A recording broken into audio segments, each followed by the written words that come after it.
In a small village nestled by the sea lived three friends, Sridhar, Keshav and Leela. Sridhar, the eldest, was known for his kindness and adventurous spirit. Keshav, the middle child, was a skilled fisherman with a practical mind. Leela, the youngest, possessed a sharp wit and a love for beautiful things. The sea at that time was a vast freshwater lake, providing for all the villagers. They fished in its depths and drank from its clear waters. Life was simple and the villagers were content. One day a rumor spread through the village. It spoke of a magical artifact hidden deep within the whispering forest. This artifact, the villagers whispered, had the power to grant wishes. Sridhar, with his adventurous heart, felt a pull towards the unknown. He decided to venture into the forest, hoping to find the artifact and bring prosperity to his village.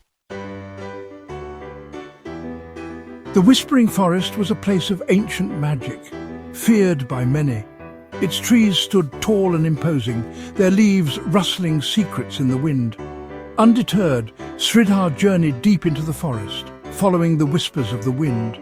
He encountered strange creatures and talking animals, each encounter testing his courage and resolve. Finally, he reached a clearing. There, amidst a circle of ancient trees, he saw them, the dwarves. They were small and sturdy, their faces etched with the wisdom of the earth. They were the guardians of the forest, keepers of its secrets and protectors of its magic. Sridhar approached them, his heart filled with a strange calm. The dwarves, sensing Sridhar's pure heart, listened patiently as he spoke of his village and his wish for prosperity. They saw his genuine desire to help his people, his lack of greed. Impressed by his spirit, the dwarves decided to bestow upon him a gift, a simple handheld fan woven from the leaves of the oldest tree in the forest. This fan, they explained, held the power of the earth. It could summon gentle breezes and call forth rain, ensuring bountiful harvests for his village. Sridhar accepted the gift with gratitude and humility, promising to use it wisely. Upon his return, he was hailed as a hero. The magic fan brought prosperity to the village, fulfilling Sridhar's wish. Keshav and Leela, initially happy for Sridhar, began to feel a growing sense of uneasiness.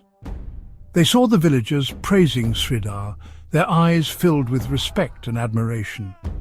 A seed of envy began to take root in their hearts, whispering doubts and discontent. They craved the attention and adoration that Sridhar received. One night, blinded by their jealousy, they crept into Sridhar's hut and stole the magic fan.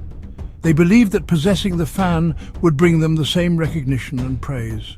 They failed to understand that the fan's magic was linked to Sridhar's pure intentions and respect for nature's balance. Keshav and Leela, giddy with their newfound power, decided to test the fan's limits. They wished for wealth, imagining mountains of gold and jewels. They fanned themselves tirelessly, but their greed only summoned a strong, relentless wind. This wind, fueled by their selfish desires, began to churn the freshwater lake. As they continued fanning, something strange occurred. The wind carried with it tiny particles, minerals and salts from the distant mountains and lands. These particles landed in the churning lake, slowly changing its composition. The once clear freshwater lake was becoming saltier by the minute. Sridhar, realizing the fan was missing, knew instinctively that Keshav and Leela were involved. He found them by the shore, struggling to control the wind and the increasingly salty water. He saw their fear, their regret. He pleaded with them to stop, explaining that their greed was disrupting the balance of nature.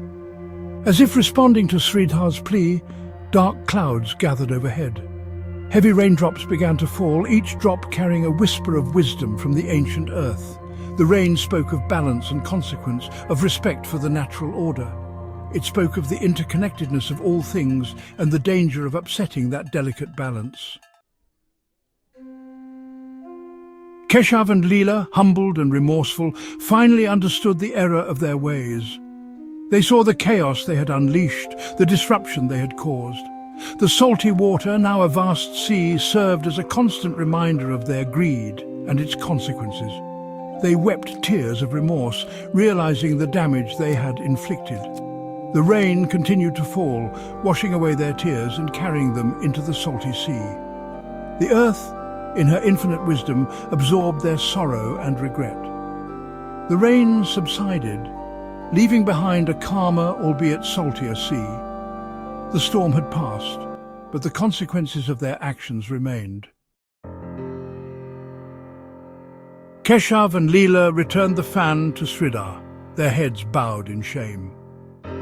They had learned a valuable lesson about greed and the importance of respecting the delicate balance of nature. They understood that the gifts of the earth were not to be exploited for personal gain, but to be used responsibly for the benefit of all. Sridhar, with his characteristic kindness, forgave his friends. He knew that their actions, though misguided, came from a place of insecurity and a lack of understanding. He taught them about the earth's wisdom, the interconnectedness of all things, and the importance of using gifts wisely. The villagers, though initially shocked by the transformation of their freshwater lake, adapted to their new reality. They learned to fish in the salty waters and found new ways to sustain their lives. The salty sea, once a symbol of greed and its consequences, became a reminder of the delicate balance of nature and the importance of respecting its power.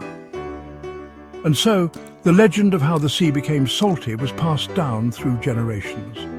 It served as a cautionary tale, a reminder that true prosperity lies not in the pursuit of personal gain, but in living in harmony with the natural world and using its gifts